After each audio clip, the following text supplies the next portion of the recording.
కేంద్ర రాష్ట్ర ప్రభుత్వాలు దళిత హక్కులను కాలరాస్తున్నాయని, దళితుల మనుగడ హక్కుల కోసం బలమైన పోరాటాలు చేయవలసిన అవసరం ఎంతైనా ఉందని ఆంధ్ర మాల మహానాడు వ్యవస్థాపక అధ్యక్షుడు సిద్ధాంతుల కొండబాబు అన్నారు.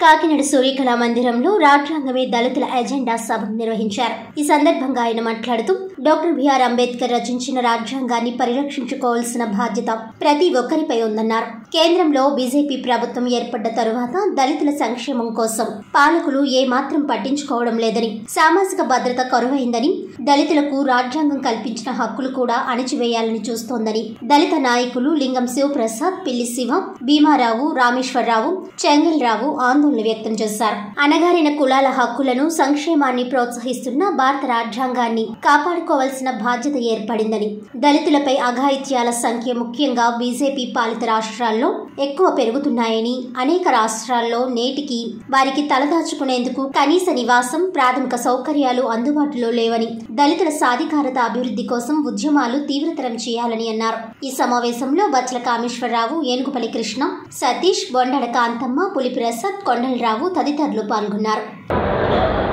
జాతీయ మాల మహానాడు నేతృత్వంలో ఆంధ్ర మాల మహానాడు ఆధ్వర్యంలో భారత రాజ్యాంగమే దళితుల ఎజెండా అనే సభను సూర్యకళ మందిరంలోని ఈనాడు నిర్వహించడం జరిగింది.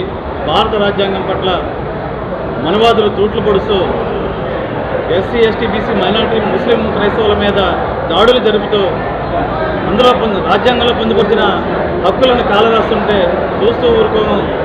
తస్మా జాగ్రత్త. ఇక్కడి నుంచైనా సరే మన ఆంధ్రప్రదేశ్లో ఉన్నటువంటి ఎస్సీ, ఎస్టీ, బీసీ, మైనార్టీలు అందరూ కూడా కలిసి ఐక్యంగాను పోరాటం చేయాలని, భారత రాజ్యాంగంలో కల్పించిన ప్రతి హక్కును కూడా మనం ఆస్వాదించుకోవాలని చెప్పేసి సందర్భంగా తెలియజేస్తున్నాము. అదేవిధంగాను రిజర్వేషన్ల మీద పదవులు పొంది అదే దళితులకు జరిగిన అన్యాయాల పట్ల ఈ ప్రజాప్రతినిధులు కూడా ఎట్టి పరిస్థితులు పట్టించుకోకుండా ఉంటే వాళ్ళ పైన కూడా మేమందరం కూడా ఖండిస్తున్నాము. ఇక మీదట బాబాసాహెబ్ అంబేద్కర్ పెట్టినటువంటి రాజ్యాంగం ఏదైతే ఉందో ఆ రాజ్యాంగంలోని రిజర్వేషన్ మీద పొందిన ఎమ్మెల్యేలు, ఎంపీలు ఎవరైతే ఉన్నారో, ఏ దళితుడికైతే రిజర్వేషన్ మీద పదవి పొంది ఇబ్బందులు కలిగినాయో ఆ ఇబ్బందులు తీర్చకపోతే మా దృష్టిలోని రిజర్వేషన్ కోటాకి వారు అనర్హులని సందర్భంగా తెలియజేస్తున్నాము. అదేవిధంగా మాకు ఆర్థిక రాజకీయ సమానత్వం, విద్య, వైద్య, ఆత్మగౌరవం, మత స్వేచ్ఛ కల్పించాలని భారత రాజ్యాంగంలోని పొందుపరిచిన ప్రతి హక్కును కూడా సాధించుకునే వరకును మేము పోరాటం చేస్తామని సందర్భంగా తెలియజేస్తున్నాను. జై భీమ్. పాశంగా మారేటువంటి పరిస్థితి కనబడుతుంది. జంతువులు కంటే ఎట్లయితే బలిస్తాలో ఈరోజు దళితులు కూడా అనుకున్నటువంటి పనులు చేస్తున్నటువంటి పరిస్థితులను కూడా రాజ్యాంగం అమలు కావట్లేని విషయాన్ని మనం స్పష్టంగా తెలుసుకుంటున్నాం.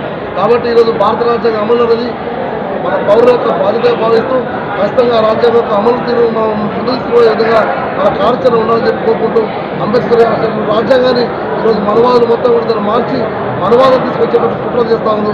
దాన్ని తిప్పుకొట్టడానికి రానున్నటువంటి ఎన్నికలలో కూడా ఈ మనవాద పార్టీలను భూస్థాపితం చేయడానికి కూడా దళితులు, ప్రజాస్వామిక వాళ్ళందరూ కూడా ఏకం కావాల్సినటువంటి ఆవశ్యకత ఏర్పడాలని చెప్పి తెలియజేసుకుంటూ మా జాతీయ అధ్యక్షులు అద్దరికి దయాకర్ గారి నేతృత్వంలో ఈ యొక్క కార్యాచరణ ముందుకు పోతుందని చెప్పి సందర్భంగా తెలియజేస్తాం.